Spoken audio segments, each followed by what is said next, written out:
Asota Hotel Ibis Pontianak dalam rangka mengikuti kegiatan pelatihan dan kompetensi pengadaan barang dan jasa, yang dalam hal ini adalah kegiatan in-house training yang memang diselenggarakan khusus untuk Perumda Air Minum Tirta Khatulistiwa Pontianak.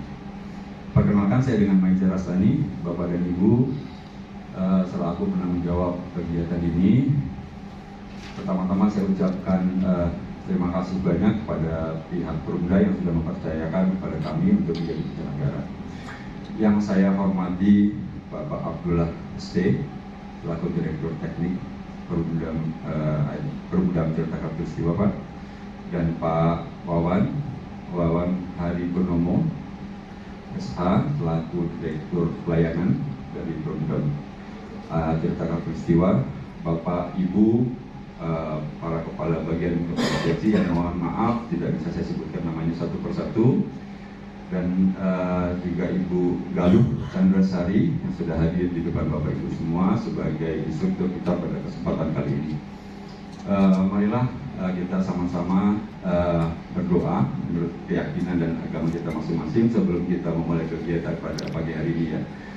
Dengan menundukkan kepala, berharap semoga Allah Subhanahu Wa Taala Tuhan Maha Kuasa memberikan kelancaran dalam kegiatan kita.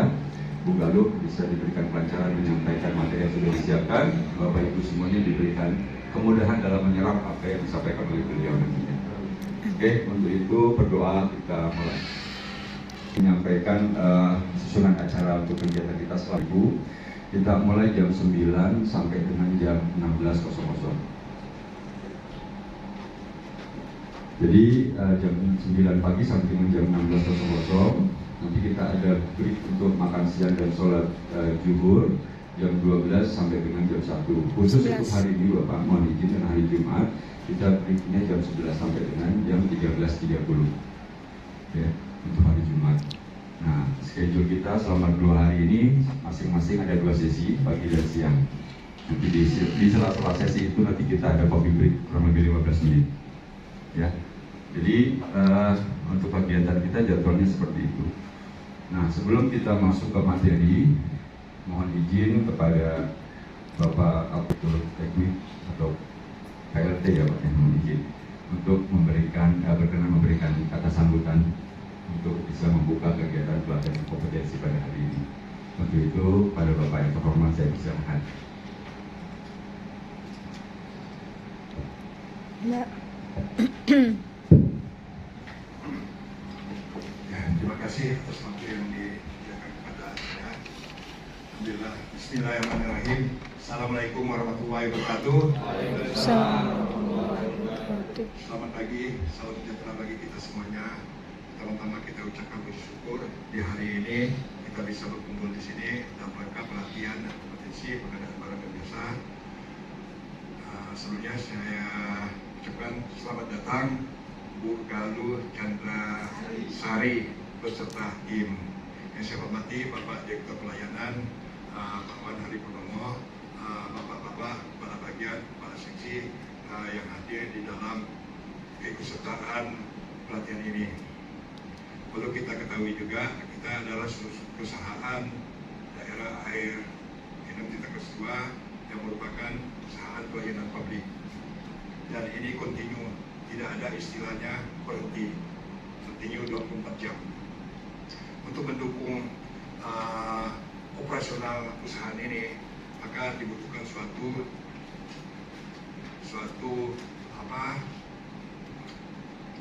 suatu kegiatan yang sifatnya bisa mendorong sehingga operasional ini tidak terganggu. Karena sekarang PDAM semua dituntut untuk mandiri, sehingga untuk operasional ini dan pengembangan PDAM itu ada suatu kegiatan-kegiatan. Untuk mendukung kegiatan itu perlu suatu dokumen untuk mengadakan barang atau jasa pekerja maupun jasa konsultasi.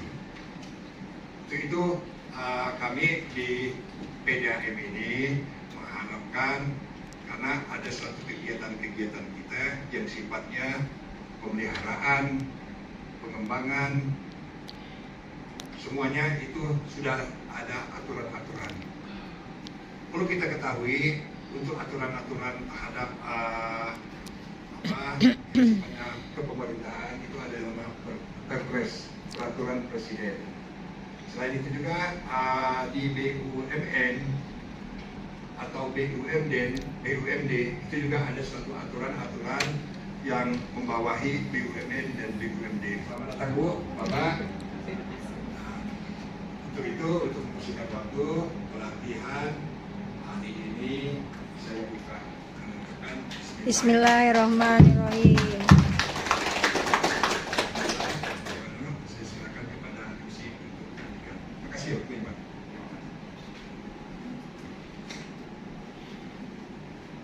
Baik, terima kasih kepada Pak Abdullah SD yang telah menyampaikan sambutannya. Insya Allah menjadi penyemangat kita semua ya, Bapak dan Ibu ya, untuk mengikuti pelatihan ini. Karena dengan modal semangat, insya Allah nanti bisa menyerap dengan sebaik-baiknya apa yang disampaikan oleh oleh instruktur kita. Baik, untuk mempersingkat waktu, mungkin kita langsung saja masuk ke materi ya. Namun sebelum masuk ke materi,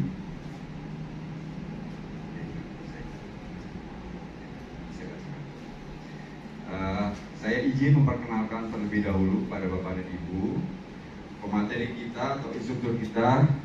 Beliau nama lengkapnya adalah Ibu Galuh Chandrasari. Nah, beliau memiliki pengalaman sebagai praktisi di bidang supply chain management. Itu pernah menjabat sebagai manajer warehousing and logistik di salah satu grup BUMN. Juga pernah menjabat sebagai manajer tools and general parts di BUMN juga.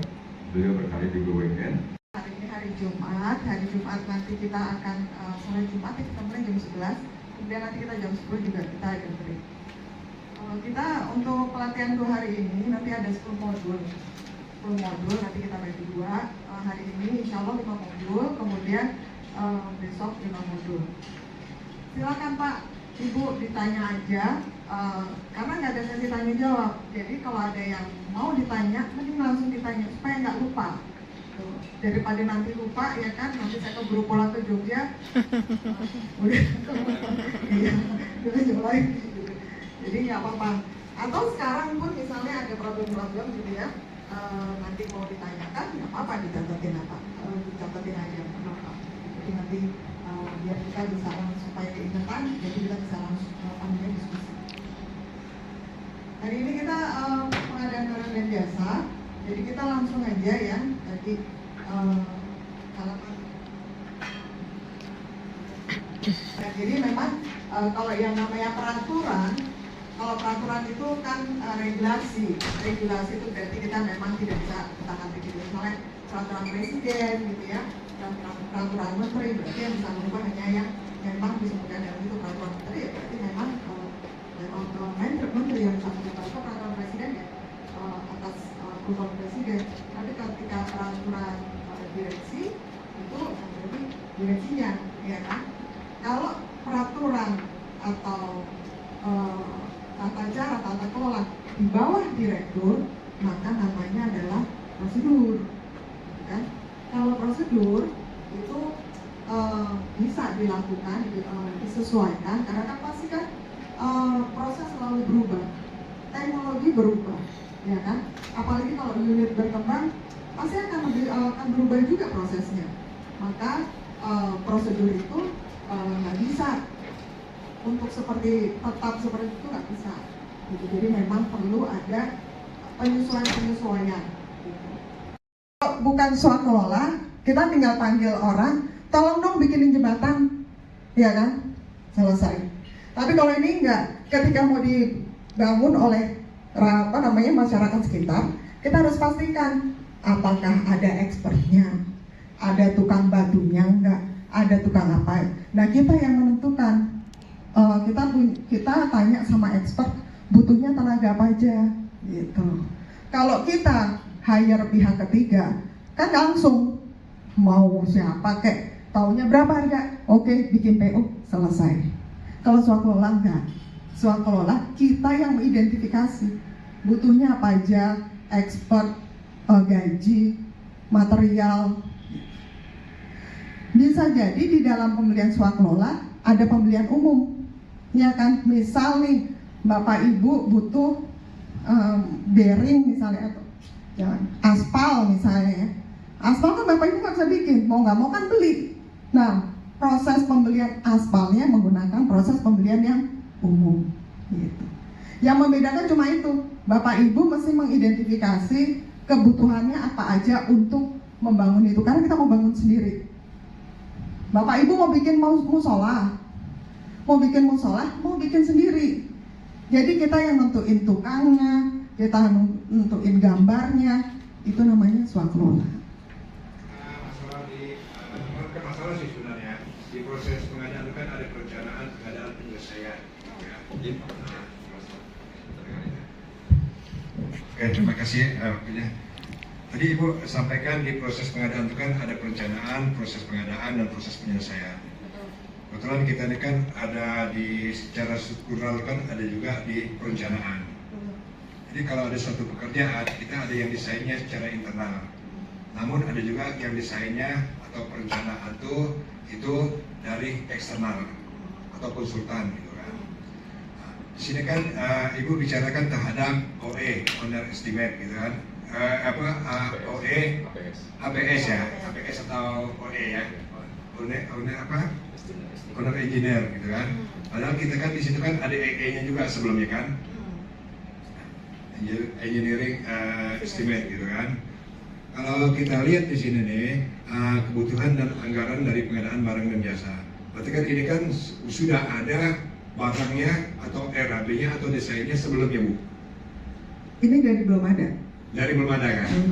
Tapi kan ini kan apakah ini di karena di situ ada ada HPS lah, penyusunan harga perkiraan. Karena selama ini di kita kalau untuk EE atau EE-nya dibuat secara struktural bagian perencanaan. Untuk OE itu dibuat oleh Pokja atau panitia pengadaan. Jadi dari perencanaan itu menyampaikan suatu dokumen itu masih berupa harga EE. Proses untuk OE-nya, HPS-nya itu di Pokja. Seandainya dalam ini kan ada penyusunan harga perkiraan kan itu bisa ngambil dari berapa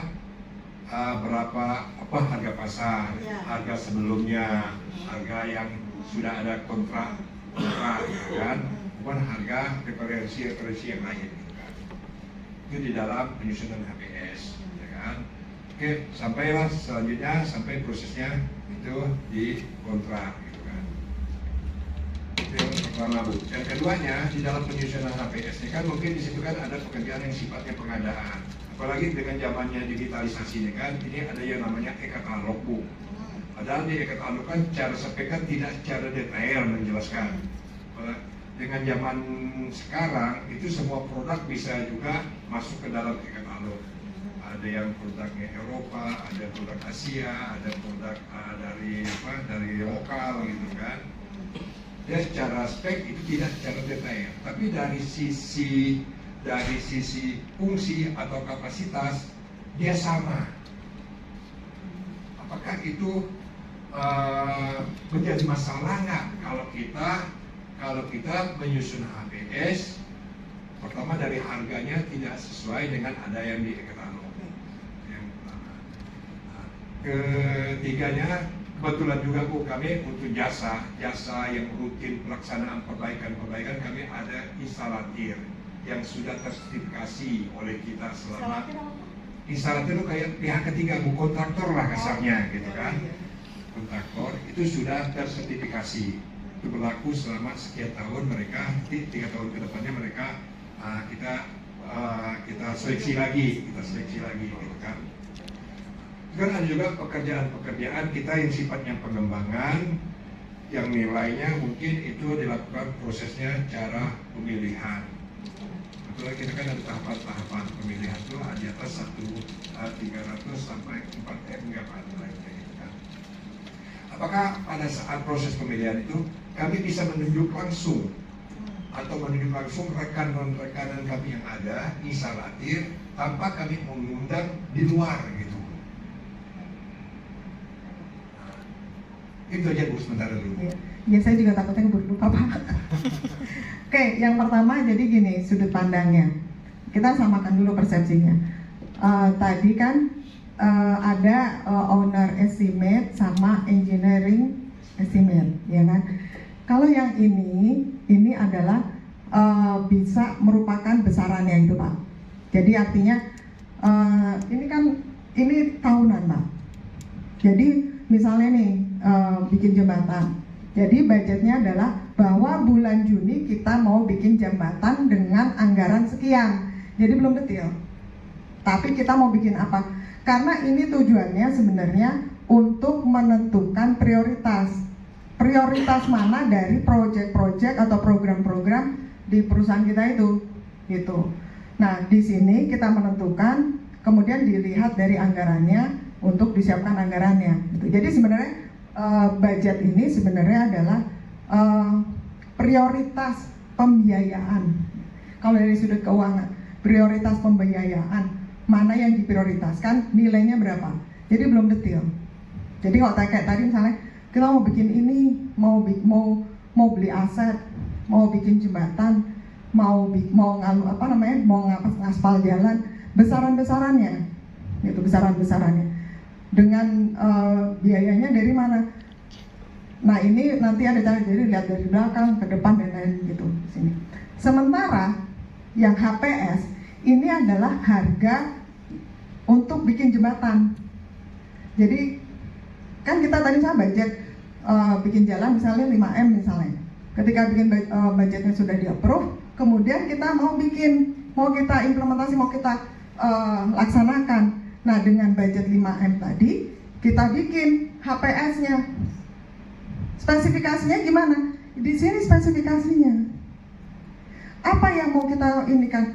Mau pakai merek, mau pakai spesifikasi, di sini ditentukan. Sehingga ketika nanti mau bikin HPS, di sini sudah jelas. Tujuannya apa? Misalnya mau bikin HPS, tadi ya misalnya bikin jembatan. Nah, mau bikin jembatan, apa aja yang dibutuhkan di sini? Spesifikasinya. Itu kan butuh proses panjang. Nah, kalau kita lihat kenapa tidak bisa kita sederhanakan waktunya untuk mempercepat satu proses. Nah, kan ini kalau memang kita bisa, artinya dari sisi aturan kita, kenapa sih harus kita ikut itu? Toh juga kalau kita kurangi dari itu, sepanjang kita bisa melakukan proses itu dengan lebih cepat, itu kan akan lebih efisien dan akan lebih cepat. Nah, itu tadi yang saya kira ada beberapa hal yang boleh kira-kira hal-hal yang yang mungkin kita hadapi dengan persoalan penanganan cepat tadi itu bisa kita tuangkan dengan versi internal. Ya, kemudian yang kedua tadi yang pertanyaan saya tadi itu masalah gap itu sama antara sama tadi yang masalah instalatir. Instalatir ini kan kita bina nih, kita ajakin ke dalam nih. Nah, kalau bisa keluar ya kan yang kita pelihara di dalam itu udah kebagian nih, kan gitu. Nah, ini yang apakah tadi dimaksud Pak, apa harus keluar apa dan proses itu tanpa nanti ada persoalan lain yang nyangkut ke kegiatan dan usaha ya. Baik, jadi gini Pak, kita konsepnya dulu ya Pak. Jadi memang untuk yang penunjukan langsung, memang konsepnya memang seperti itu. Kemudian ini kan ada kaitannya dengan pemilihan langsung. Cuma kalau pemilihan langsung nanti akan membutuhkan birokrasi juga ya Pak ya. Nah, kalau tapi Pak dari semuanya itu, walaupun kita membuat aturannya sendiri, pertanyaannya apakah kita nanti diaudit atau enggak? Itu dulu. Kita nanti diaudit apa enggak? Siapa melakukan audit? Bagaimana audit pelaksanaan itu? Nah, kita melihat dari sisi auditnya. Kalau yang namanya audit, mereka akan melihat peraturan yang dianut. Itu dulu. Peraturan yang dianut apa? Kemudian dilihat lagi, kemudian prosedurnya seperti apa? Gitu. Nah, ketika mau bikin prosedur, kita harus lihat peraturannya itu. Nah, sekarang cuma kita ada kendala bahwa kalau kita mau ngambil dari luar, kemungkinan besar membutuhkan waktu yang lebih lama, atau mungkin karena kita tidak terbiasa, ya kan? Makanya Pak, kalau untuk mengakomodir, jadi kita harus lihat secara keseluruhan. Yang perlu kita lihat adalah kita bagaimana kita memilih preferred vendor itu. Jadi kita bikin list vendor-vendor kita, kemudian kita punya persyaratan untuk menjadi vendor kita seperti apa. Itu perlu pertama. Persyaratannya apa aja? Misalnya persyaratan bahwa dia sudah berpengalaman sebagai boleh. Itu salah satu persyaratannya untuk menjadi vendor. Kemudian dari seluruh vendor, kemudian kita setelah kita semuanya memenuhi syarat, kita pilih mana yang menjadi preferred. Tapi memang yang menjadi preferred, karena kita nanti akan diaudit, preferred itu tidak boleh cuma satu, gitu. Berarti kalau cuma satu, pengadaannya yang kurang aktif untuk mencari instalatir tadi, gitu.